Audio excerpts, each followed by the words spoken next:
अस्सलाम वालेकुम मोअज़्ज़ज़ ख़वातीन व हज़रात, प्रोग्राम राइट एंगल के साथ मैं हूं अली मुमताज़। नाज़रीन, बिजली महंगी, पेट्रोल महंगा, डॉलर महंगा, ये तीन चीज़ों के बारे में हम कई सालों से सुनते चले आ रहे हैं। जब मैं कह रहा हूँ कई सालों से, तो इसका मतलब ये नहीं कि गुज़श्ता 3.5 साल में मैंने ये बात कही या सुनी या उससे पहले सुनी।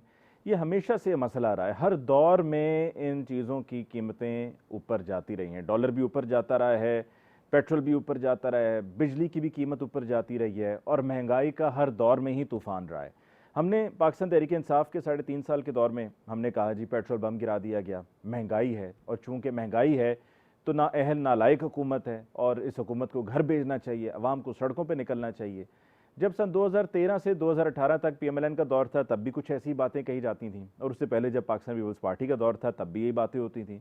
तब राजा परवेज़ अशरफ साहब जो भी स्पीकर कौमी असम्बली हैं उस वक्त हमें तारीखें दिया करते थे कि जी फ़लाँ तारीख से लोड शेडिंग ख़त्म हो जाएगी, लेकिन वो तारीख आने का नाम नहीं लेती थी और लोड शेडिंग का मसला तब भी था। फिर जब PMLN का दौर आया, बल्कि PMLN के दौर के आने से पहले आपको याद होगा कि आपके वज़ीर आज़म और उस वक्त के वज़ीर आला शहबाज शरीफ साहब ने मीनार पाकिस्तान पे पंखा लेकर अपनी काबीना के साथ बैठ के और कि बताना चाह रहे थे, मैसेज ये देना चाह रहे थे कि जी बिजली की लोड शेडिंग इतनी है कि हम यहाँ पर बैठे हुए और बगैर पंखों के हम हाथ से पंखा चला रहे हैं। फिर हमने वो तकरीरें भी सुनी जिनमें बहुत से दावे और नारे लगाए गए और यही कहा गया कि तमाम मसाइल का हल सिर्फ और सिर्फ हमारे पास है। PMLN की गवर्नमेंट आई लेकिन मसाइल का हल नहीं हुआ। फिर पाकिस्तान तहरीक इंसाफ की हुकूमत आई, मसाइल का हल नहीं हुआ। और दोनों हुकूमतों में या इससे पहले की भी हुकूमत हम देख लें तो हमेशा यही कहा जाता है आने वाली हुकूमत की तरफ से कि पिछला दौरे हुकूमत बिल्कुल ही फारिग दौरे हुकूमत था, उसमें कोई काम नहीं हुआ, किसी चीज़ पर कोई बेहतरी के लिए कोशिश नहीं की गई है और सब किया धरा उनका है। IMF की अगर हम शिकंजे में हैं और IMF से हमें जाकर रकम लेनी पड़ती है और उनसे रकम लेकर हम अपने मुल्क का निज़ाम चलाते हैं और मईशत को किसी तरह सहारा देते हैं, तो ये हम नहीं कर रहे, और अगर हम कर रहे हैं तो ये वो पिछलों की वजह से हम कर रहे हैं। अब भी मौजूदा वही सूरत हाल है। पेट्रोल भी महंगा है, बिजली भी महंगी है, बल्कि मज़ीद महंगी है, बल्कि महंगी तरीन हो चुकी है। 30 रुपये एक दफ़ा बढ़ा, फिर 30 रुपये दोबारा बढ़ा, यानी कि 60 रुपये का इजाफा, और पेट्रोल 209 पे पहुंच गया है। बिजली के कल निर्ख उसमें इजाफा हो गया। डॉलर अपनी डबल सेंचुरी कर चुका है। पेट्रोल और डॉलर का बड़ा आपस में मुकाबला चल रहा है। अब देखना यह है कि पहले 250 तक कौन जाता है। खुदा ना खास्ता, मैं ये लफ्ज़ इसलिए इस्तेमाल कर रहा हूँ कि कोई खुशी की खबर नहीं है, यानी कोई फ़खरिया पेशकश नहीं है कि डॉलर या पेट्रोल 250 तक पहुँच जाए, लेकिन अब भी ये सब चल रहा है। लोड शेडिंग भी है। अब भी नारे लगाए गए, दावे किए गए। शहबाज शरीफ साहब ने कहा था जी 1 मई से कोई लोड शेडिंग नहीं होगी। आज 3 जून है, लोड शेडिंग पे लोड शेडिंग हो रही, पूरे मुल्क में लोड शेडिंग हो रही है। मई के महीने में खुर्रम दस्तगीर खान साहब ने भी आकर कहा जी मुल्क में लोड शेडिंग ही नहीं हो रही। अब पता नहीं वो किस मुल्क की बात कर रहे हैं। अगर पाकिस्तान की बात करें तो पाकिस्तान में तो लोड शेडिंग है और ये वो हकीकत है जिसको उनको तस्लीम करना होगा। गुज़श्ता दौरे हुकूमत में मिफ्ता इस्माइल साहब कहते थे कि अगर आपने पेट्रोल महंगा कर दिया, आपने बिजली महंगी कर दी और आपने IMF से जाकर डील कर ली और उनसे आपको रकम ही मिल गई, तो ये क्या कमाल है? इसमें तो कोई कमाल नहीं है। वही मिफ्ता इस्माइल साहब अब खुद वज़ीर ख़जाना हैं और वज़ीर ख़जाना होते हुए IMF से वो रकम हासिल करने के लिए, IMF की शराइत पर पूरा उतरने के लिए पेट्रोल भी महंगा कर दिया, बिजली भी महंगी कर दी। आवाम है कि शोर करती है, एतराज़ करती है, अपनी तकलीफ़ का एहसास, अपनी तकलीफ़ को बयान करती है, लेकिन फिर इससे ज़्यादा और कुछ नहीं करती और बेबस होकर उसी पर गुजारा करना शुरू कर देती है। तो अगर इसी तरीके से सब चलता रहा तो मुझे यकीन है कि शायद 250 का फिगर भी कम पड़ जाए, इससे भी ज़्यादा बात कहीं आगे ना बढ़ जाए। वजूहात क्या हैं, हल क्या है? आज के प्रोग्राम में हम ये बात करने की कोशिश करेंगे अपने मौजूद मेहमानों के साथ।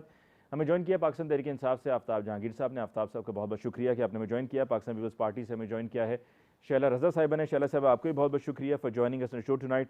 और हमें ज्वाइन किया है हमारे माशियात डॉक्टर कैस असलम साहब ने। डॉक्टर साहब आपको भी बहुत बहुत शुक्रिया कि आपने हमें ज्वाइन किया। सबसे पहले आफ्ताब साहब, आपसे गुफ्तगू का आगाज़ करते हैं और आपसे गुफ्तगू का आगाज़ करने की वजह कुछ यूँ है कि आपकी दौरे हुकूमत में 3.5 साल में भी इन चीज़ों की कीमतें ऊपर गईं, डॉलर भी ऊपर गया, पेट्रोल भी गया, बिजली भी गई, और अब मौजूदा दौरे हुकूमत कह रही है कि ये सब आपका किया धरा है। आप ये कह रहे हैं हमारा किया धरा नहीं है, हमने तो ये किया, ये किया, ये किया, ये सब इनका ही किया धरा है। तो किसने क्या किया ये आप बता दें, और कोई तो ब्लेम ले ले, कोई तो जिम्मेदारी कबूल कर ले। बहुत शुक्रिया अली कि आपने अपने प्रोग्राम में मुझे मौका दिया, और मेरे साथ जो शरीक गुफ्तगू हैं उनको मेरा सलाम। देखिए बात ये है अली कि हमें ये 3.5 साल का जो पीरियड मिला जी, तो उसको अगर आप पिछले 10 साल, 5 साल नवाज़ शरीफ के और 5 साल जरदारी साहब के, उससे मुआजना करें तो उनको 10 साल बड़े सुकून के मिले। हमें 3.5 साल में हमारे साथ एक इंटरनेशनल पूरी दुनिया के अंदर एक वबा आ गई और उस वबा ने पूरी दुनिया को अफेक्ट किया। उस दौरान भी हमने जिस तरह अपनी चीज़ों को लेके चले, जो परेशानियां थीं जो थी, लेकिन हमने पूरी कोशिश की कि हम लोगों तक, आम आवाम तक उसका असर जो है कम से कम डालें। ठीक है। और लेकिन यकीनन हालात थे, मुश्किल थे, लेकिन ये जो ये कहते थे, ये तो ये कहते थे कि हम तजर्बेकार लोग हैं, हमने ये हमारे कारनामे हैं और हम पहले हुकूमत कर चुके हैं, ये पीटीआई के बस की बात नहीं है, लिहाजा आप हमें दें और हम जो है इन सब चीज़ों को बेहतर कर देंगे, समझे ना। अच्छा, और रोज़ाना की बुनियाद के ऊपर प्रेस कॉन्फ्रेंस होती थी, आपने भी देखा, मुफ्ता इस्माइल भी कर रहे होते थे, इसी तरह पीपल्स पार्टी वालों ने तो कराची से लेकर और इस्लामाबाद तक महंगाई ख़त्म करो मार्च निकाला, और इसी तरह मौलाना फजलुर रहमान साहब के बयानात उठा के देख लें। लेकिन अब क्या हुआ, जैसे ही हमारी हुकूमत हटी तो आपने देखा कि एकदम एक आया, खबर आई खुशखबरी की, देखा अभी तो आज हमारा पहला दिन है तो चीज़ें बेहतरी की तरफ जाने लग गई हैं, और ऐसी जगह से ये बयान आया कि जिससे नॉर्मली आया नहीं करता। जी बिल्कुल, समझे ना। लेकिन ये कि उससे मतलब ये बताने की कोशिश की जा रही थी कि शायद देखें जी, हमने जिन पर हाथ रखा है वो चीज़ों को बेहतरीन की तरफ लेके जा रहे हैं। उसमें मैं थोड़ा सा इसको ज़रा थोड़ा सा आपसे एहतराम के साथ, वो कहने का मकसद शायद ये भी था उनका कि पॉलिटिकल स्टेबिलिटी जो है वो बड़ा मैटर करती है। अच्छा, इस कॉन्टेक्स्ट में ये बात हुई। अब मैं ये बिल्कुल करने भी चाहिए। देखिए, मैं ये कहता हूँ कि सबसे बड़ी चीज़ क्या है कि आपको जब एक किसी को भी, चाहे पीपल्स पार्टी हो, नून लीग हो, पीटीआई हो, इनको मैंडेट दिया गया कि जी आपने 5 साल अपने पूरे करने, अगर आपको 5 साल ज़्यादा लगते हैं तो कानून साजी करके उसको 4 साल पे ले आए, 3 साल पे ले आए। आप समझते हैं, क्योंकि 3-3.5 साल के बाद तो वैसे ही कोई हुकूमत नहीं चलती, तो उसको कम से कम पीरियड पे लाएं ताकि जब वो दोबारा अवाम के पास जाएं तो अवाम को फैसला करने का इख्तियार हासिल हो कि हमने आपके मैनिफेस्टो के मुताबिक आपको वोट दिया था, लेकिन आपने जो है हमारे साथ ये ज़्यादतियाँ की हैं, आपने महंगाई कर दी, आपने ये चीज़ें ख़राब कर दी, ये कर दी, अब हम दूसरों को मौका देंगे। ठीक है। लेकिन ऐसा नहीं हुआ। जब आपने पूरे 3.5 साल तक करते रहे, सिलेक्टेड हुकूमत, फलाना फलाना, नाकाम हुकूमत, बिल्कुल चोर हुकूमत, हमारे माहिर माशियात, हमारे वज़ीर ख़जाना लिए हुए हैं, फलाना लिया हुआ है, फलाना लिया हुआ है, और अगर हम होते तो ये तीर मारते, ये तीर मारते। और आने के बाद हम तो फिर भी कम से कम 24 घंटे की खबर देते थे कि भाई, और आप ही लोगों के ज़रिए दी जाती थी कि भाई बिजली का बम गिरने वाला है, पेट्रोल का बम गिरने वाला है, इतने की समरी चली गई है ओगरा से, नेपरा से, तो वो उसको अगर 10 रुपए की गई तो प्राइम मिनिस्टर साहब ने कहा नहीं 10 तो बहुत ज़्यादा है, 5 कर लो। इन्होंने तो ये जो कहते थे, खुद ही कहते थे कि जो आधी रात को फैसले होते हैं वो चोर और डाकू करते हैं, ये तो रात को उठते हैं और उठने के बाद कहते हैं सुबह 12 बजे से जो है वो 30 रुपए बढ़ा दिए, फिर कहते हैं अभी इसको हम कंट्रोल करेंगे, अगले 2 दिन के बाद फिर कहते हैं जी 30 रुपए बढ़ा दिए। और जो आप कह रहे हैं 250, अगर यही सूरत हाल रही तो मैं, आपने तो अपने मुंह में खाक कहा है, मैं भी कहता हूँ, लेकिन ये कि मुझे तो ये लगता है कि 300 रुपये पहुँचा देंगे, क्योंकि इनके पास कोई कुछ नहीं है। आप यकीन करें, कैसर शेख साहब इनके ही MLA है ना, आप ही के साथ एक प्रोग्राम में उन्होंने कहा। अच्छा, कहा भी था, और वो इनके बिजनेस फोरम के इंचार्ज भी हैं, सदर भी बिल्कुल हैं। उन्होंने क्या कहा कि नालायक तरीन आदमी, इनमेच्योर आदमी, जिसको पता ही कुछ नहीं है, उसको वजीर खजाना बना दिया। ठीक, तो अब आप मुझे बताएं कि जब मैं ज़रा शैला साहिबा की तरफ जाऊंगा। शैला साहिबा, किसको वजीर ख़जाना आपने बना दिया और अब आप क्या करते जा रहे हैं? कल कराची में ही लोगों ने झगड़े हुए हैं पेट्रोल स्टेशन पे, गाड़ी को जला दिया गया, आपने पहले 30 रुपये, फिर 30 रुपये, कुल 60 रुपये आपने पेट्रोल बढ़ा दिया, और साथ में बिजली भी आपने महंगी कर दी। आप तो रोटी कपड़ा और मकान की बात करते हैं, ये इस महंगाई में जो कर दी गई है, इसमें कैसे रोटी, कहाँ का कपड़ा, कहाँ का मकान? मुमताज़, आप सही बात कर रहे हैं। ये नहीं होता है कि अगर मैं मिनिस्टर हूँ तो मेरे घर के सारे लोग मिनिस्टर हैं। अगर मुझे कोई गाड़ी मिली हुई है तो मेरे घर के सारे लोगों को गाड़ी मिली हुई है गवर्नमेंट की तरफ से। अगर मुझे पेट्रोल मिलता है तो मेरे घर के सारे लोगों को पेट्रोल मिल रहा है, ऐसी बात नहीं है। या ये कि अगर मैं मिनिस्टर हूँ तो मेरा पूरा ख़ानदान मेरे घर में रह रहा है, मेरे भाई अलग रहते हैं, बहनें अलग रहते हैं, रिश्तेदार अलग रहते हैं। तो एक तो बात आपकी सही है कि बहुत तकलीफ़ है, लेकिन एक ऐसी हुकूमत जिसको आए हुए 2 महीने नहीं हुए, उसने किसी से कोई माहिदा नहीं किया है। पहली बात तो आप ये अपने पास लिख लें कि हुकूमत ने कोई माहिदा नहीं किया है। दूसरे, इन्होंने एक बात कही कि इनके पास कोई प्रोग्राम नहीं है। कैसे हो सकता है? उस पर अमल, प्रोग्राम है, उस पर अमल कैसे हो सकता है? पहले आप इसकी बात बता दें। आप एक माहिदा करके गए हैं, अगर यकीन नहीं आ रहा तो शाह महमूद कुरैशी ने कामरान जो हैं शाहिद, उनके साथ प्रोग्राम किया है। वो अगर आपके आप बहुत ट्विटर पे शेयर जिम्मेदार। किए हुए क्लिप की बात कर रही हैं शैला साहिबा, तो क्लिप मुकम्मल नहीं है। अच्छा, तो मैं तो मुकम्मल बात कर रही हूँ ना। जी जी, मुझे लेकिन आप साथ में टाइम ज़रा दे शैला दें, साहिबा ये भी ज़रा मुझे मान टाइम दे लें। दें। मैंने तो अभी ये इतना टाइम भी अच्छा नहीं लिया चलें शैला जितनी साहिबा, देर आप ज़रूर बात मुकम्मल बात करें। कर मैंने रहे सिर्फ हैं। वैसे बीच में एक सवाल डालना चाह रहा था, उसको भी आप बीच में शामिल कर लें कि ये तो आप मानती हैं ना कि ये महंगाई आप ही ने की है, आप ही का देखिए, वज़ीर मैं ख़जाना तो है। कह रही हूँ कि इतनी महंगाई है, इतनी, मुझे बात मुकम्मल होने दे तो मेरी बात जी हो जी जाएगी, ज़रूर। वरना आप तीनों प्रोग्राम कर लें। तो मेरा कहने का मतलब ये है कि जब कोई गवर्नमेंट जो है वो माहिदा करती है तो उसका असर पूरे मुल्क पर होता है। और जो इन्होंने आईएमएफ से माहिदा किया, इनके अपने, जैसे ये कह रहे हैं, इनके अपने वज़ीर ख़जाना ने कहा कि बहुत, जैसे ही उन्होंने संभाली हुकूमत, उन्होंने कहा मुझे समझ नहीं आ रहा कहाँ मईशत जा रही है। तो उन्होंने कहा कि इंतहाई सख्त शराइत पर माहिदा किया है। और फिर जब इनकी हुकूमत चली गई तो उन्होंने ये भी कहा कि हुकूमत के पास कोई पॉलिसी नहीं थी, एक के बाद एक तजर्बा करते थे। अब बात यह है कि मुल्क डिफ़ॉल्ट होने जा रहा था, ये इनके पास कोई माशी पॉलिसी भी नहीं थी, इन्होंने शराइत भी सख्त की। खुद असद उमर ने देखिए कहा इतने था कि बड़े बड़े एक्सपर्ट 245 माहिर तक। माशियात जो हैं। मैं आपके जी जी, गुफ्तगू के दरमियान नहीं शैला साहिबा बोली, को बात ज़रा मुकम्मल कर मैं लेना, एक आपकी दफ़ा उनको गुफ्तगू के पूरा मौका मैं दरमियान चाह रहा हूँ नहीं कि दिया बोली। जाए। इनके खुद जो वजीर मईशत रह चुके, उन्होंने कहा था 245 तक कीमत जो आएगी। तो ये इनके माहिदे हैं जो ये पूरे भी नहीं कर रहे थे, उधर भी नहीं पूरे कर रहे थे, और आवाम पे भी था। पाकिस्तान डिफ़ॉल्ट हो जाता। इन्होंने बिजली के लिए फ्यूल एडजस्टमेंट की मद में भी माहिदा किया हुआ है, जिसकी वजह से बिजली की कीमतें खुद ब खुद बढ़ेंगी। इन्होंने जाते जाते कीमत बढ़ाई, और इन्होंने उससे पहले ही सब्सिडी काफ़ी कर ली थी, और जाते वक्त जो कीमत बढ़ा रहे थे उसके भी 10 रुपये दोबारा कम किए। तो इनसे पूछें कि क्या ये चैलेंज कर सकते हैं हुकूमत को, और हुकूमत इन्हें चैलेंज कर रही है कि इन 40 से 45 दिन में अगर नई हुकूमत ने कोई माहिदा किया है तो दिखा दे।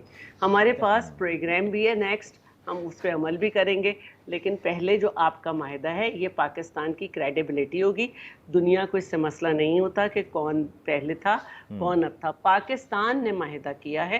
पाकिस्तान ने माहिदे की शराइत पूरी करनी थी जो वो नहीं कर रहा था, और उससे मुल्क डिफ़ॉल्ट हो जाता। हमने सबसे पहले आके डिफ़ॉल्ट से बचाया है, और वो मुश्किल फैसले जो इनके माहिदे की वजह से होने थे और ये नहीं कर रहे थे, और फिर भी महंगाई बढ़ा रहे थे। जब भी आईएमएफ ने, जब पहली मुलाकात हुई तो कहा कि महंगाई कंट्रोल करें और करंट अकाउंट खसारा भी सही करें।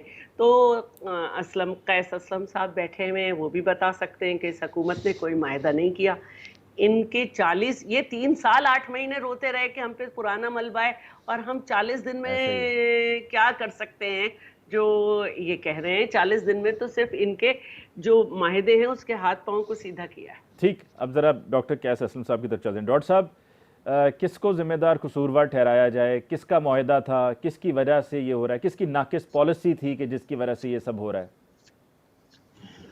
देखें, बात ये है कि ये कोई एक हुकूमत नहीं है, ये हमारा जो मईशत का बुरहान ये कई सालों से, और शायद मैं, अगर आप लोग इजाज़त दे दें तो ज़ियाउल हक की हुकूमत के बाद ये प्रॉब्लम्स बढ़ते गए हैं। हमने ना तो पानी के रिजर्वायर्स बनाए, ना हमने जो अवाम के बच्चे हैं उनको कोई इंटरनेशनल लेवल के स्किल्स और तालीम दी, ना ही हमने जो है हमारे जो SMEs हैं उनको हमने एक्सपोर्टेबल बनाया, ना ही हमने अपने बिजली अपने अंदरूनी पानी और सूरज और हवा से बनाए, और इंडस्ट्रियलाइजेशन को भी हमने value added products, white textile के उधर राइस है जो एक्सपोर्ट हो रही है।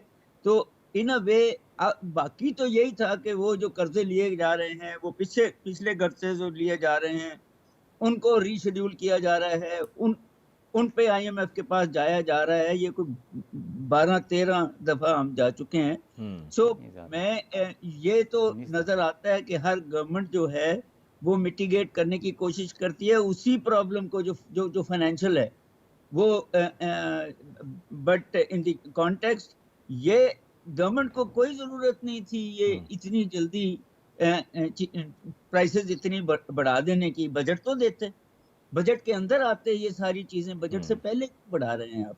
सो बात ये है कि जब तक आप अपनी इकोनॉमी की स्ट्रक्चर्स नहीं करेंगे, जब तक आपकी गवर्नमेंट जो है उसके डेफिसिट आप ठीक नहीं करेंगे, क्योंकि इतनी बड़ी बड़ी गवर्नमेंट रखी हुई है, काम वो करते नहीं है।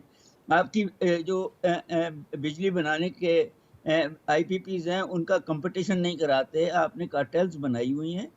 तो जो मर्जी गवर्नमेंट आ जाए, जिस मर्जी पॉलिटिकल पार्टी की गवर्नमेंट आ जाए, वो छोटे छोटी रिस्ट्रक्चरिंग तो करेगी, वो ग्रोथ को कभी ऊपर ले जाती है, कभी वो नीचे आ जाती है। But at the same time बहुत जरूरी है कि ये सब बैठ के अब फैसला करें कि यहाँ का पानी, यहाँ के बच्चे, यहाँ की एंटरप्रेन्योर्स, यहाँ की मदनियात, इनको एक्सपोर्टेबल और क्वालिटी वाइज कैसे बनाना है, टेक्नोलॉजी कहाँ से लेनी है, तो और फिर ये आपके प्राइसेस हल होंगे। ये बात के आईएमएफ ने आपको हल देने हैं नहीं। मैं एक सवाल इसी गवर्नमेंट से भी पूछ रहा हूँ और पिछली गवर्नमेंट से भी पूछ रहा हूँ, वो ये है कि क्या आपने मिनिस्टरों के पेट्रोल मुफ्त जो दे रहे हैं वो बंद कर दिए हैं? शैला साहबा भी हाथ खड़ा कर रही हैं, वो बताना चाह रही हैं कि सीएम सिंध मुराद अली शाह साहब ने कहा है कि तमाम वुज़रा के 40% उनके जो फ्यूल है उसके अंदर कटौती हुई है। बहुत अच्छी बात। और सीएम केपी के महमूद खान साहब ने भी कहा है कि 35%, लेकिन उन्होंने सिर्फ वुज़रा नहीं, उन्होंने सरकारी जितने भी लोग हैं केपीके के उनके बारे में कहा। जजेस भी, सरकारी एहलकार भी, जब तक अगर क्राइसिस आया है तो फिर ये जो 8-8, 9-9 गाड़ियां हैं जो सीएम या पीएम के साथ चलती हैं, उनको भी तो आपको रिड्यूस करना पड़ेगा किसी ना किसी तरीके से। ये जो बसें क्यों नहीं चलाई जाती शहर में ताकि हम इंपोर्ट ऑफ ऑयल पे कम कर सकें? हमने अभी तक वो जो खुर्दनी तेल हम मंगवाते हैं और रोज महंगा करते रहते हैं, वो क्यों नहीं? मुझे ये याद है कि जरदारी साहब ने ऑर्डर दिया था ऑलिव ऑयल बागों का, और वो शायद अब बन गए हैं। बट द पॉइंट इज कि हमें अपोजिशन को भी और गवर्नमेंट को भी, और जब जो लोग गवर्नमेंट में होते हैं और दूसरे अपोजिशन में होते हैं, इनको बैठ के ये कॉन्टेक्स्ट तो तय कर देने। ठीक है, जरा डॉक्टर साहब ये भी वाजे कर दें, जो भी शैला साहिबा ने बात की कि ये जो अभी जाकर मिफ्ता इस्माइल साहब को करना पड़ा है, ये जो शराइत पूरी करनी पड़ी हैं, ये शराइत वही थी जो पीटीआई की गवर्नमेंट ने जिस पर हामी भरी थी, एग्री किया था, या ये नई शराइत हैं? और दूसरा, पीटीआई का ये कहना है कि देखिए जब हम आए थे हुकूमत में तो आईएमएफ की तरफ हमें भी जाना पड़ा, क्योंकि पीएमएलएन की गवर्नमेंट ने कुछ ऐसा किया था कि जिसकी वजह से हमें जाना पड़ा मईशत को सहारा देने के लिए, लेकिन हम फौरन उनके आगे जाकर हमारे हाथ पांव नहीं फूल गए, या हमने वहां पर जाकर उनकी हर बात को नहीं मान लिया, बल्कि हमने डटकर मुकाबला किया।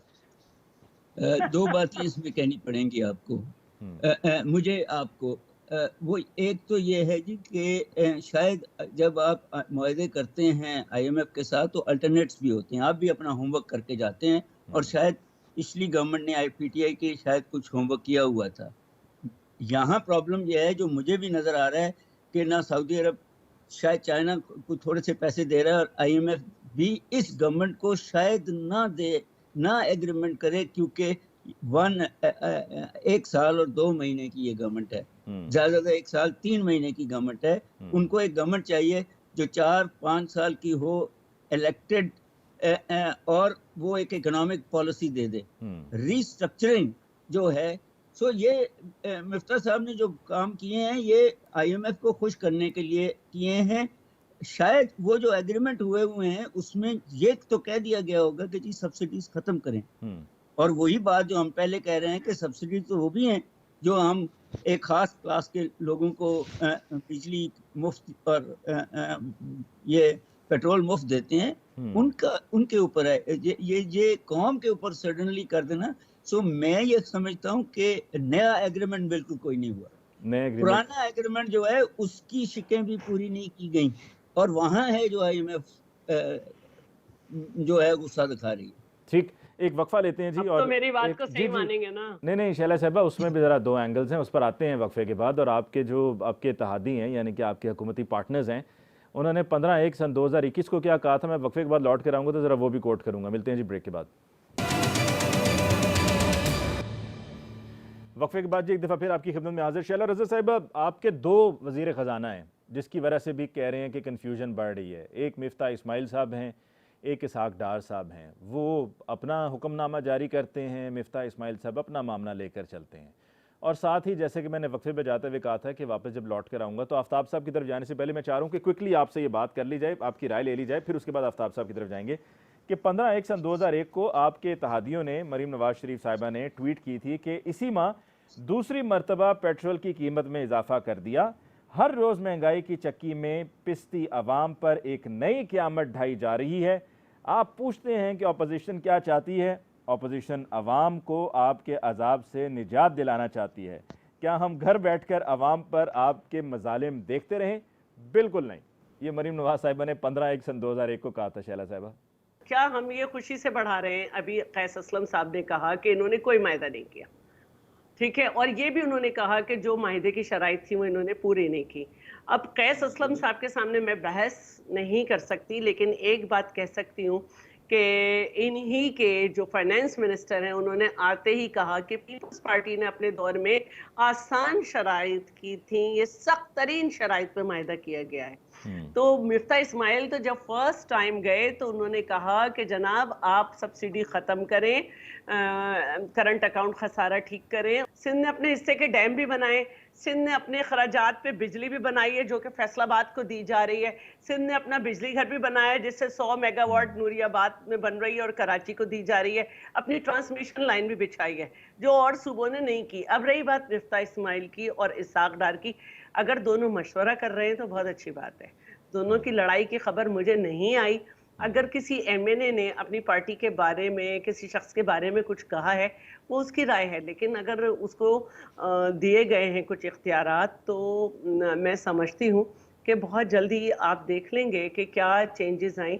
आफ्ताब साहब, एक तो डॉक्टर कैस असलम साहब ने जो मईशत को लेकर अपनी राय दी उस पर भी, और फिर शैला साहिबा ने जो अपनी पार्टी पोजीशन बताई है, अपनी गवर्नमेंट पोजीशन बताई उस पर भी। अच्छा देखिए, पहली बात तो मुझे बड़ी हैरानगी हो रही थी शैला रज़ा साहबा की जवाब पर कि वो डिफेंड कर रहे हैं नून लीग को और उस बंदे को डिफेंड कर रही हैं जो इस मुल्क से भागा हुआ है और वो इंग्लैंड में बैठकर इस मुल्क की है एक जो वजारत ख़जाना चला रहा है, ये उसी के मशवरे से चल रही है सब कुछ जी। अच्छा देखिए, अगर इतना ही है तो आप आएँ पाकिस्तान में, अब तो आपकी हुकूमत है ना, अब तो कोई खौफ नहीं है, ख़तर नहीं है, तो आप लोग आएँ यहाँ आकर बैठें और अपना काम करें। अच्छा देखिए, कैस साहब ने ये बात कही कि ये लोग गए बगैर होमवर्क के, ऐसे ही ये उन्होंने यही बात की ना कि ये पिछली हुकूमत वाले जाते थे, वो कुछ होमवर्क करके जाते थे। अच्छा देखिए, जब आप किसी के पास जाते हैं, किसी मुआहदे के लिए जाते हैं, तो यकीनन उनकी भी कुछ शराइत होती होंगी, कुछ आप मानते होंगे, कुछ आप नहीं मानते होंगे, आर्गूमेंट्स होते होंगे, कुछ आप अपनी बात को मनवाते होंगे। हमने पूरी कोशिश की कि भाई 3.5 साल आवाम पर इतने मुश्किल हालात के अंदर भी कम से कम बोझ पड़े, ठीक। लेकिन हम तो नहीं कहते थे।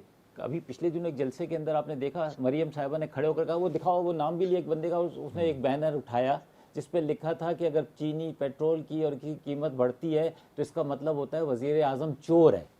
तो आज तो अभी तो ये 2 महीने नहीं हुए तो आपसे बड़ा चोर तो कोई भी नहीं है, क्योंकि आपने 2 महीने में, हमने जो साल में नहीं बढ़ाई थी कीमत, आपने 2 महीने। आप चोर किसको कह रहे हैं? आप पीपल्स पार्टी को कह रहे हैं? आप नून को कह रहे हैं? मुश्तरका हुकूमत है ना, ये अच्छा, तो मुश्तरका है, यानी कि पीपल्स पार्टी इमरान बराबर खान की की शरीक है। स्पीच है नहीं, ना, ये जो मुश्तरका पहले की हुकूमत गई है ना, थी। मुश्तरका हुकूमत। आप यानी कि पीपल्स पार्टी को अच्छा, बराबर का कसूरवार ठहरा रहे हैं। इनका तो आलम ये है, इनका आलम ये है कि कल आपने एक तकरीब हुई है तुर्की के अंदर, जिसके अंदर अर्दोगान साहब और शहबाज शरीफ साहब बैठे हैं। उस टेबल के ऊपर सिर्फ 2 खवातीन, 2 बंदे और 6 आदमी थे उसमें, और उसके अंदर जो यहाँ से स्कॉन्डर है जो भागा हुआ है, जो जिसके ऊपर इल्ज़ामात हैं, वो और उसकी बीवी बैठी हुई है, वजीर खारजा नहीं बैठा हुआ। इनके आपस की मोहब्बत का तो ये आलम है, ये एक दूसरे को डिफेंड कर रहे हैं।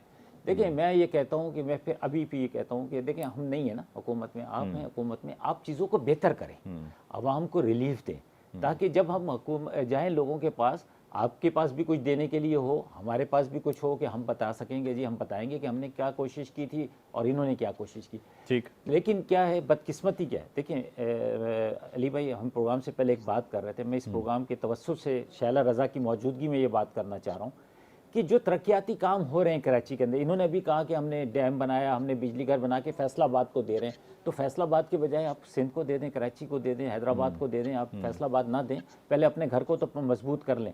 लेकिन जो तरक्याती काम हो रहे हैं, जो काम जिनके टेंडर्स हो चुके हैं, जिनके उनको तो खुदा के लिए ना रोकें, वो तो आप लोगों के भी लोग हैं वहाँ रहते हैं, वहाँ पर एमक्यूएम के लोग भी हैं, वहाँ पे नून लीग के लोग भी हैं, पीपल्स पार्टी के लोग भी हैं, जिनके टेंडर हो गए हैं, जिनका सारा कुछ हो गया। ये फेडरल गवर्नमेंट रोक रही है ना जी, वहाँ से ऑर्डर्स आए ना कि जी आपने ये काम नहीं करने। आपने किसका काम करने?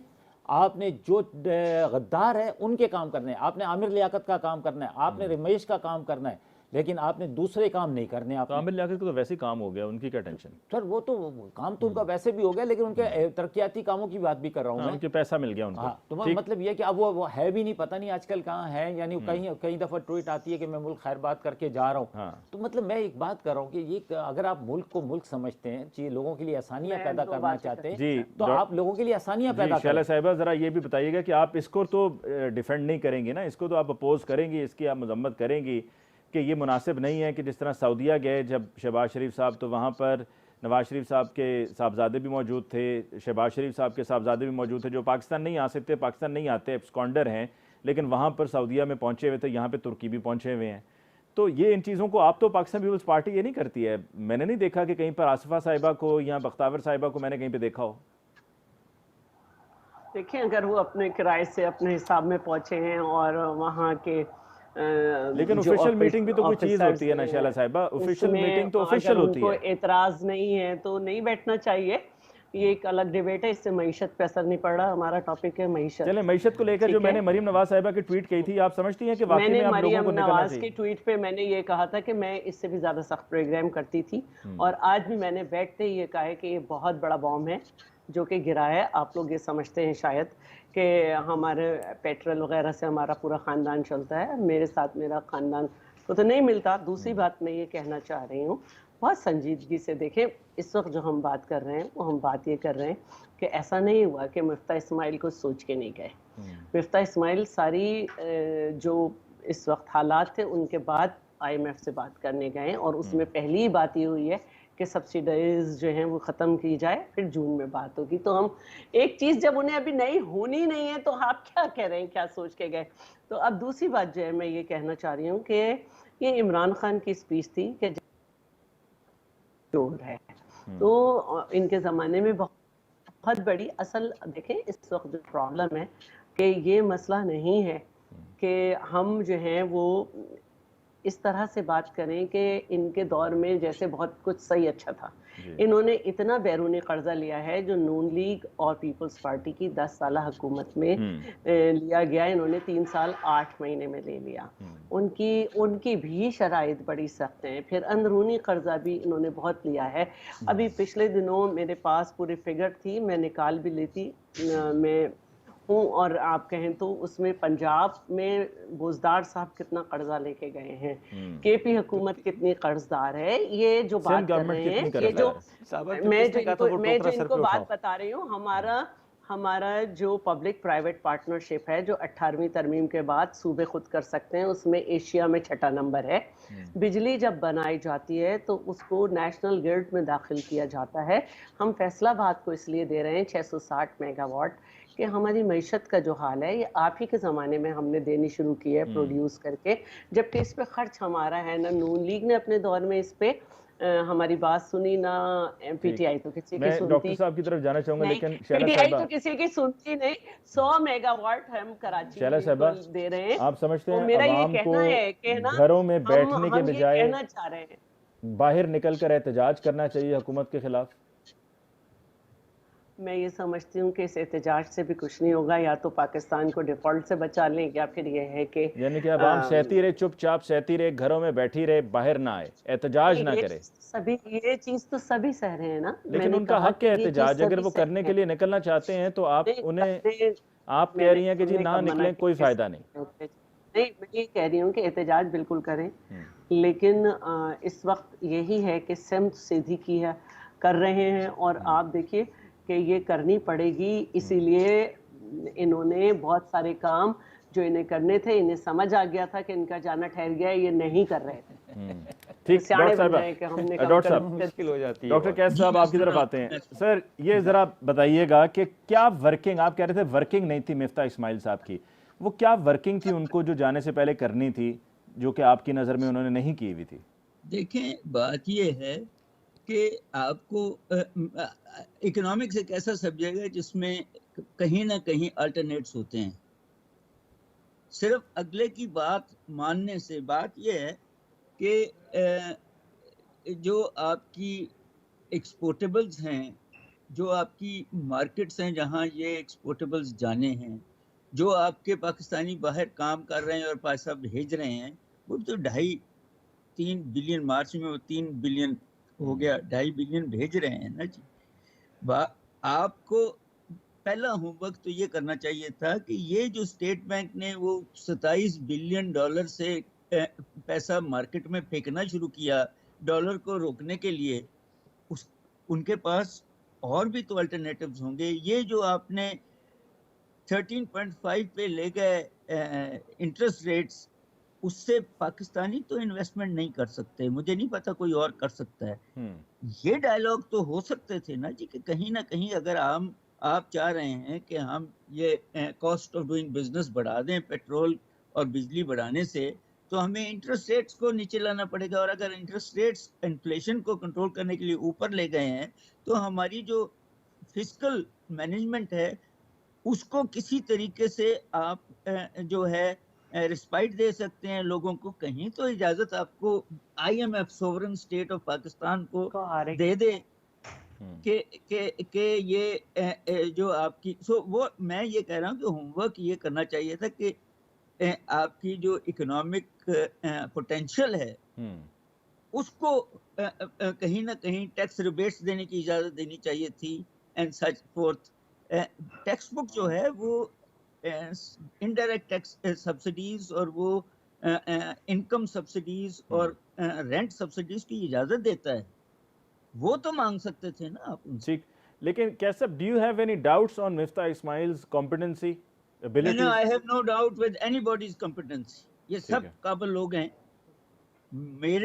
मेरा जो डाउट है वो ये है कि जो लॉन्ग टर्म स्ट्रक्चरल चीजें करने वाली हैं इस मुल्क को वायबल करने के लिए, वहां ध्यान ही नहीं गया हुआ हमारी अपर एशेलॉन, जिसमें शायद मैं भी हूँ, जो लोगों को इस सारी रिस्ट्रक्चरिंग से, इस सारी डेट मैनेजमेंट से बहुत ज्यादा नुकसान नहीं हो रहा। ये अभी भी पॉलिसीज उनके हक में है। पाकिस्तान का डिफॉल्ट का खतरा मैं खुद समझता हूँ कि डिफॉल्ट नहीं होना चाहिए, but at the same time गरीब आदमी जिसके पास एक बुनियान और एक धुकती है, उससे आपके कहें कि नहीं जी पाकिस्तान डिफॉल्ट हो जाएगा, तो वो कहेगा जी मुझे क्या फायदा इसका। हाँ, बिल्कुल सही है। अच्छा डॉक्टर साहब, ये भी ज़रा वाज़ेह कीजिएगा, क्या आपको क्या लगता है कि कहाँ जाकर ये फ्यूल, ये प्राइसेस जो बढ़ रही हैं, कहाँ जाकर रुकेंगी? देखें, बात ये है कि एक तो जो इंटरनेशनल क्राइसिस हैं, कवर्ड से भी आए और इससे भी आए, यूक्रेन की लड़ाई जो है उसका इम्पैक्ट, मगर जो आपने, जो मैं बार बार कह रहा हूँ कि इंपोर्ट सब्स्टिट्यूशन करनी थी, तो रुकने का जो है वो 250, तो अब हमें नजर आ रहा है कि डॉलर भी 250 पे जाएगा, और डॉलर तो खैर कैसा अभी नीचे आया है, तो उसके बावजूद 250 तक जाएगा डॉलर। देखें, बात ये है कि आपको ये समझ आनी पड़ेगी कि ये डॉलर तो स्पेकुलेटिवली खरीदा जा रहा है। ये सिर्फ आपके बैलेंस ऑफ पेमेंट्स और बैलेंस ऑफ ट्रेड के इश्यूज नहीं रह गए। ये जो लोगों ने, बैंकों ने तिजोरियां भर ली हैं इस डॉलर को खरीद के, वो बंद तो नहीं हो। ये जो ब्लैक मनी, जब आप इसमें कंस्ट्रक्शन में बंद हो गया कि आप ब्लैक मनी वहां नहीं रख सकते, तो वो कहाँ लोगों ने रखना था? ब्लैक मनी पे क्या कंट्रोल किया किसी गवर्नमेंट ने भी? तो वो पैसा है जो सोने और डॉलर में जा रहा है, जिससे ये डिमांड बढ़ रही है। मैं एग्री करता हूँ कि मशीनें आनी चाहिए थी, मैं एग्री करता हूँ कि रॉ मटेरियल्स आने चाहिए थे, और इस वक्त अनाज की भी जरूरत है, मगर जरूरत होनी नहीं चाहिए थी। लेकिन डॉक्टर साहब, ये अभी 2-3 रुपए जो नीचे आया, बल्कि 6 रुपए, 203 से 197 पे, 1-2 रोज पहले मैंने 196 भी सुना था, तो ये नीचे आया है। तो आप कह रहे हैं 250 तक नीचे कैसे आ गया, और फिर 250 तक कैसे जाएगा जब IMF से भी अगर पैसा आ गया? अगर गवर्नमेंट, सेंट्रल बैंक और फिस्कल पॉलिसीज कहीं ना कहीं अपने मैकेनिज्म कर देती है, तो ये नीचे भी आ सकता है, but at the same time 2 दिन आ जाएगा नीचे, 4 दिन आ जाएगा नीचे, फिर देखिएगा ये इसी तरह हुआ कि नहीं जब ये नहीं 200 के कैश करीब साहब आया से पूछ गया सकते था हैं कि ऊपर, फ्यूचर तो में फिर जो ये सौदे नीचे हो लग रहे हैं गया। ना वो 230 235 में हो उस रहे हैं। रेट पर हो रहे हैं। ठीक है जी, एक ब्रेक लेते हैं जी। ब्रेक के बाद वापस लौटेंगे तो प्रोग्राम का तीसरा और आखिरी हिस्सा होगा और उसमें डिस्कशन को हम कंक्लूड करते हुए कुछ मजीद बात करेंगे। हमारे साथ रहिए। वेलकम बैक आफ्टर ब्रेक जी। डिस्कशन को आगे बढ़ाते हैं जी। आफ्ताब जहांगीर साहब, प्रोग्राम का तीसरा और आखिरी हिस्सा है और आपने डॉक्टर साहब को भी सुना, उससे पहले शैला साहबा की भी राय आप तक पहुंची। अच्छा देखें अली भाई, बात ये है कि मैं ये समझता हूँ कि हमें आवाम से सच बोलना चाहिए। आप भी सच बोलते रहे, बिल्कुल। देखिए कभी झूठ नहीं बोला। मैंने तो कभी नहीं बोला। नहीं, आपसे कोशिश मुराद करता हूँ। हुकूमत, मैं आपकी हुकूमत। लेकिन मैं ये कहता हूँ कि देखिए अभी हम तो असेंबली के अंदर मौजूद नहीं है ना, सेनेट के अंदर तो वजीर ख़जाना, साबका वजीर ख़जाना मौजूद है ना, हैं शौकत साहब वहाँ मौजूद हैं, तो वहाँ पर डिबेट तो करें, वहाँ बताएं, सेनेट को बताएं कि जी ये मुआहिदा है, उस मुआहिदे को सेनेट के अंदर दिखा दें। ठीक है कि भाई ये मुआहिदा किया था इन्होंने, जिसकी वजह से हमें ये प्रॉब्लम। वो नहीं दिखाते, आप दिखा दें सर। आपके पास भी तो है ना कॉपी मौजूद उसकी। है ना, आपकी शौकत तरीन साहब आपके प्रोग्रामों में आते हैं, लोग रोज प्रेस कॉन्फ्रेंस करते हैं, वो तो कह रहे हैं कि जी हमने ऐसी कोई बात नहीं की है, लेकिन आप कहते हो कि जी इन्होंने हम बड़े सख्त शराइत के ऊपर वो किया हुआ है, और जिसको अभी तक इन्होंने उसको कंटिन्यू भी नहीं किया। ठीक है, अभी तो इन्होंने कोई नया माहिदा भी नहीं किया है, लेकिन इन्होंने उनकी वो बातें जब वो गए वहाँ पर, उन्होंने कहा जी ये कर क्या हो, इन्होंने कहा हाजिर साईं, क्योंकि बड़े मतलब ये तो आपको पता है कि दूसरा कहा कि जी ये करो हाजिर साईं, तीसरा काम करो हाजिर साईं, सारे काम हाजिर हाजिर हाजिर है। अभी जो आपने डॉलर की बात पूछी, आज 199 समथिंग का डॉलर हुआ हुआ है दोबारा, स्टॉक एक्सचेंज नीचे गिरी आज, समझे ना, 42,000 से नीचे आ गई है, समझे। अच्छा, उसके बाद फ्यूचर के अंदर जो सौदे हो रहे हैं ना, वो 230 235 के अंदर हो रहे हैं, ठीक है, डॉलर के। तो इसका मतलब ये कि ये जहनी तौर पे आप तैयार रहें कि ये तकरीबन जो है ना 230 235 तक तो जाएगा। और बिजली की भी सूरत हाल आपके सामने, क्योंकि जब आप IMF के पास जा रहे हैं और उनकी सारी शराइत मानने के लिए तैयार हैं, क्योंकि आपने होमवर्क नहीं किया हुआ, आप रजिस्ट नहीं कर रहे हैं, आप अपने मुल्क के हालात नहीं बता रहे, तो उसके बाद तो वो जो कहते रहेंगे आप करते रहेंगे। तो फिर आवाम के लिए क्या पैगाम है सर? आवाम के लिए देखिए मैं आपको बताऊं, आवाम के लिए ये पैगाम है कि आवाम हर उस चीज़ को रोके कि अगर मैं इनसे फिर कह रहा हूँ, पीपल्स पार्टी से जो सिंध में मेरे साथ कुलीग हैं, अच्छा, कि आप जो है, या नून लीग वालों से, कि अगर आपको 5 साल बहुत ज़्यादा लगते हैं, उसका टाइम कम कर दें, 4 साल कर दें। 4 साल के बाद जब इलेक्शन हो तो 4 साल के बाद आवाम के पास जाएं और फिर बताएं कि देखें जी इनको हमने पूरे 4 साल दिए, इनके साथ हमने पूरा ताउन किया, हमने इनको असेंबली पूरी चलने दी, हम इनकी गुफ्तगू भी सुनते थे, हम उनको जवाबात भी देते थे, हैं, हम असेंबली भी चलने देते थे, लेकिन 4 साल के बाद अब हम आए, हमारे पास हमारा मैनिफेस्टो ये कहता है आवाम को फैसला करना है, जैसे दुनिया के अंदर होता है, मुश्किलात भी आती हैं सर, लेकिन आपने जिस दिन हमने हुकूमत ली उस दिन से आपने कह दिया सिलेक्टेड है, चोर है, डाकू है, चलने नहीं दिए एक दिन। मैं अली भाई, आप इतनी बारीक बीनी से सब चीज़ों को देखते हैं, आपने कभी ईमानदारी से बताएं मुझको कि 3.5 साल के अंदर असेंबली का माहौल देखा आपने? नहीं, बिल्कुल भी नहीं देखा। कभी किसी ऐसे मौजू के ऊपर डिबेट देखी जिस मुल्क का डिबेट हुई नहीं बात, जिस मुल्क का वजीर सेहत कादर पटेल हो, यार खुदा को। वैसे आजकल फोकस जो है, पहले भी फोकस कुछ और ही रहा है। अब जिस तरह ना आज पीएमएलएन के जो सेनेटर्स हैं वो वीडियोस शेयर कर रहे हैं कि जी आज सेनेट में वो उन्होंने खड़े होकर पीटीआई ने और उन्होंने मुख्तलिफ पीटीआई के जो सेनेटर्स थे वो आवाज़ें निकालते रहे हैं। सर वो मैं वही बता रहा हूं कि एहतजाज करते रहे, लेकिन वो जो जमात इस्लामी के सेनेटर मुश्ताक साहब है, उनकी भी तो स्पीच लगाए ना जरा। हाँ, उन्होंने कहा ये आपके बाप का पैसा है। हाँ, ये क्या, हाँ, दूसरा मतलब उन्होंने क्या कहा कि इन्होंने कहा मैं कपड़े बेच कर ना लोगों के आटा सस्ता करूंगा। उसने कहा ऐसा ना हो कि लोग तुम्हारे कपड़े ही उतार दें, समझे ना। मतलब ये वो कल तक जो हमारे ऊपर तनकीद कर रहे थे, इनके अलायंस थे, आज वो खड़े होकर लेकिन बात कर रहे हैं। एक अप्रोच जो है ना, जो देखें पॉजिटिविटी, अब देखें वलीद इकबाल साहब का मुर्गे की आवाज़ निकालना, और वो फिर मैं इसमें एक बात कह रहा हूँ कि ये मुझे तो पसंद नहीं है कि मुर्गे की आवाज़ निकाली जाए, कोई भी जो भी कर रहा है गलत है। डिबेट, प्रॉपर डिबेट होनी चाहिए और बताना चाहिए। ठीक। शैला साहब, जब एक तरफ सीएम सिंध ने भी, सीएम केपीके भी ने अनाउंस कर दिया कि जी ये जो पेट्रोल मिलता है वज़रा को, और सीएम केपीके ने कहा कि तमाम सरकारी लोगों को भी, केपीके में 35% और यहाँ सिंध में 40% अनाउंस हुआ है कि वज़रा के जो फ्यूल की अलाउंस है उसको कम किया जा रहा है। तो वहीं पर क्या आप कैसे इंडोर्स कर सकते हैं कि जब टर्की जाते हैं शहबाज शरीफ साहब तो साथ में पूरी एक फ़ौज ले जाते हैं, और आज सेनेटर मुश्ताक साहब ने भी, जिनका ताल्लुक जमात इस्लामी से, उन्होंने सेनेट में फ्लोर ऑफ द हाउस पे खड़े होकर उन्होंने कहा भी, बल्कि बड़ी ज़ोरदार पुरजोर उनकी तकरीर थी, उन्होंने कहा तुम्हारा आपके बाप का पैसा है। अच्छा, पहली बात तो ये कि जो कल्चर आ गया है उसकी वजह से लोग बाप और बेटी और बहन तक जा रहे हैं, ये बहुत ही बुरा है। देखिए, बात ये है, जो बहुत संजीदा एक बात कर रही हूँ, किसी को ये कहना, खुद ही कैस साहब ने कह दिया कि मैं उनकी काबिलियत पे शक नहीं कर रहा कि वो होमवर्क के साथ नहीं गए। असल एक मिनट, सब काबिल है, किसी की भी बात कर रही हूँ ना, मैं जो बात कर रही हूँ, मैं ना बिल्कुल नहीं बोलती आफ्ताब भाई आपके बातों के दर मैं इसलिए मेरी बहन कह रहा हूँ कि आपने उनकी काबिलियत की बात की, उन्होंने तो पूरे मजमूई तौर पे कहा कि सब काबिल हैं। शैला साहिबा, बात आप कह दें आफ्ताब साहब भी काबिल हैं, आप बस कह दें आप। मैं तो मेरी तो बहन नहीं रही कि गलत है, मैं तो इनकी काबिलियत पे बात ही नहीं कर रही। ये भी इतने ही काबिल हैं जो एक एमएनए की काबिलियत होनी चाहिए, जितनी एमएनए की काबिलियत कादिर पटेल की है। ये पहली दफ़ा बने थे, वो तीसरी दफ़ा या चौथी दफ़ा बना है। दूसरी बात यह है कि हमें ज़ाती बातों से निकलना है।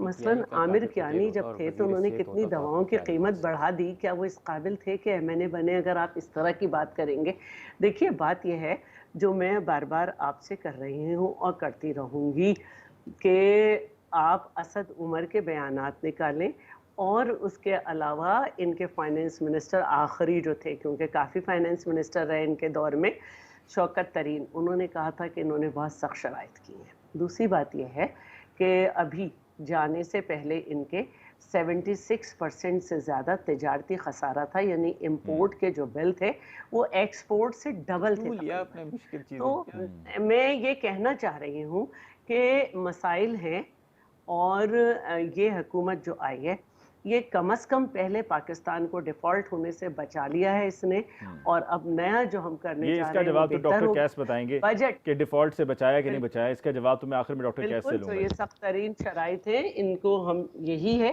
कि डिफॉल्ट से बचाया गया है, और आइंदा जो बात हो रही थी अभी, जो इनको रखने के लिए पैसे दिए गए थे कि खर्च नहीं करना, वो भी उसी तरह रह रहे। का बताएं जो उन्होंने तकरीर की है कि जो ले गए साथ में, तुर्की अपनी फौज लेकर गए हैं साथ में, क्या बाप का पैसा है?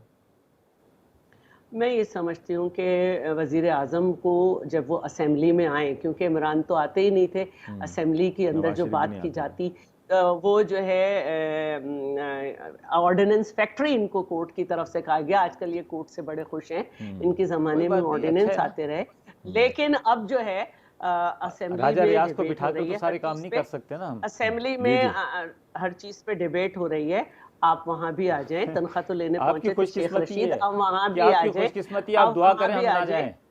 नहीं, आप वहाँ भी आ जाएं और वहाँ पे भी आकर बहस करें, बात करें, जिस तरह आप बहस करते थे। तस्लीम अब हम तो बहस करना चाहते थे, आप ऑर्डिनेंस से आते थे, हम तो बहस करना चाह रहे हैं। पब्लिक सुनना चाह रही है आपसे, पब्लिक आपसे सुनना चाह रही है शैला साहिबा कि क्या जहन बनाएं, फ्यूल कहाँ जाकर रुकेगा, पेट्रोलियम पहले से जहन बना दे तो बेहतर होता है ना। एकदम से उनको धचका लगेगा तो वो घबराहट होगी, फिर मुश्किल हो जाएगा। जैसा कि अभी आपने 2 हफ्तों के अंदर अंदर आपने 60 रुपए किया है, तो पहले से ही बता दें कि भाई जहन बना लो यहाँ तक जाएगा, उससे कम में हो गया तो मुबारक हो आपको, नहीं तो आपको हमने पहले से ही बता दिया।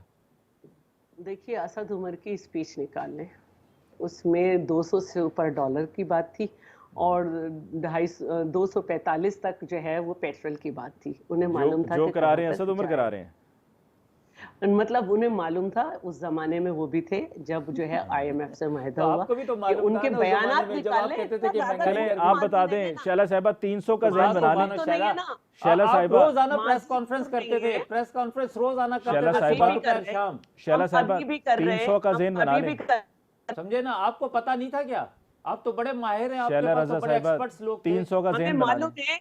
लेकिन आप माहिदे पे अमल नहीं कर रहे थे, हम माहिदे पे अमल कर रहे हैं, हम करते थे। फिर आप आवाम को क्यों धोखा दे रहे थे कि जी हम आएंगे तो हम ये कर देंगे, हम आएंगे तो ये कर देंगे? आप आकर कहते हैं हम आएंगे तो 250 तक अवाम को तो खैर अभी जी ये हाल है कि तेरे वादे पर मैंने एतबार क्यों किया। डॉक्टर साहब की तरफ मैस क्रिएट कर रहे हैं प्रोग्राम के अंदर। ठीक, डॉक्टर साहब आपकी तरफ आते हैं। ये अभी शैला साहिबा कह रही हैं कि डिफॉल्ट से बचा लिया है, उन्होंने क्लियरली साफ अल्फाज में कहा है कि डिफॉल्ट से बचा लिया है। आप बता दीजिए डिफॉल्ट से बचा लिया है, अभी तो मुआहदा ही नहीं, बच गए हम? देखिए सर, मेरा ये ख्याल है कि पाकिस्तान के पास हमेशा से कैपेसिटी है कि वो डिफॉल्ट नहीं करेगा। ठीक। ये कि शर्तें ज्यादा मानेगा या नहीं मानेगा, मैंने बार बार ये बात की है आपसे कि ये अवाम जिसकी अब वो 2 वक्त की रोटी नहीं खा सकता, उसको कौन सा मेडल मिलेगा डिफॉल्ट ना होने से मुल्क को? हम्म। आप बात ये है कि हमें ये बताएं कि वेलफेयर स्टेट की तरफ ये मुल्क कब जाएगा? आप जो आपके हमसाया मुल्क हैं उनके साथ कब दोस्ती करेगा? मैं ईरान की बात कर रहा हूँ, मैं दूसरों की बात नहीं कर रहा, मैं दूसरों की भी बात कर रहा हूँ। आप कब एक viable foreign policy, viable economic policy, structural reforms, मैं किसी एक गवर्नमेंट को नहीं कह रहा, सो डिफॉल्ट से मेरा तो ये ख्याल था कि पाकिस्तान डिफॉल्ट की तरफ जा ही नहीं रहा। हमारे पास अभी भी रिजर्व कहीं 10 बिलियन के पड़े हैं। हमारे जिस तरह मैंने कहा कि 2-2.5 बिलियन हर महीने भेज रहा है और डिफॉल्ट सिर्फ टोटल हमने कर्जा 5 बिलियन देना है। तो ये कैसे हो सकता है कि वो हम ये कर नहीं सकते इस सारे को? तो यानी कि ये सिर्फ एक ये रूमर्स थे कि जी डिफॉल्ट कर जाएगा। ये लोगों से टैक्स वसूल करने की धमकियां हैं सर। ओ ठीक ठीक शैला साहिबा, लोगों से टैक्स वसूल करने की ये धमकियां हैं। और जब से अब आपकी हुकूमत आई है तो मैंने देखा आज के प्रोग्राम में आपने 2 से 3 मरतबा, जिस तरह अंपायर उंगली खड़ी करते हैं ना, आपने इस तरह 2 से 3 मरतबा किया है। तो अब आप ये अब आप करेंगी शैला साहिबा? हम तो किसी के दरमियान में बात नहीं करती, अभी कहती हूँ कि प्लीज मेरे दरमियान में बात, लेकिन वो अंपायर की उंगली है जिस तरह आपने भी किया 2 से 3 ये तो कोई दो राय नहीं है। नहीं, मेरी मासूम उंगली है जिससे इजाजत मांग रही है, फैसला नहीं दे रही। मैं ये कहना चाहती हूँ कि सख्त फैसले किए थे पाकिस्तान पीपल्स पार्टी ने अपने हमसाया मुल्क ईरान के साथ। सी पैक किया था, जिसको जो है जिसके शराइत IMF को दिखाई गई PTI के दौर में, और जो है सी पैक के काम को रोका गया और उस पर काफी दफा चाइना ने बरहमी का इजहार किया। तो बात वही है कि एक गवर्नमेंट जो काम करके गई थी उसको आप अंडरस्टैंड करें। ये कह रहे थे कि देखिए, एक तो ये कि डेवलपमेंट बजट कभी भी MNA MPA की जेब में नहीं जाता। आप सिंध में अगर हूं तो मुझे कोई डेवलपमेंट स्कीम नहीं मिलती, क्योंकि जो डेवलपमेंट होनी है वो मैंने दे देनी है, उसका मुझसे ताल्लुक नहीं है। लेकिन इनके दौर में जो सिंध में वफाक के मंसूबे थे वो रोक कर इन लोगों को 15-15 करोड़ 2 दफा और 20 करोड़ के मंसूबे दिए गए, जो इन्होंने उससे वो काम किए जो कि काउंसलर्स के काम होते थे। कोई मेगा प्रोजेक्ट इनके दौर में कहीं नहीं लगा। ठीक है जी, प्रोग्राम को हमें क्लोज करना है। आफ्ताब साहब, आपको शुक्रिया अदा करते हैं कि कुछ कहना चाह रहे थे आप। तो मैं ये कह रहा हूँ कि जब काउंसलर अब ये कहेंगे मैं गलत 18वीं तरमीम के बाद जब पीपल्स पार्टी अपना काम नहीं करेगी तो लोगों के मसाइल तो काउंसलर वाले हैं, तो वो फिर हमें करने पड़ेंगे। साहब आपको बहुत बहुत शुक्रिया, शैला साहब आपको बहुत बहुत शुक्रिया, डॉक्टर कैस असलम साहब आपको बहुत बहुत शुक्रिया। नाज़रीन, इसके साथ ही आज के प्रोग्राम का वक्त खत्म हुआ चाहता है। मुझे अली मुमताज़ को दीजिए इजाज़त। अल्लाह ने के बाद।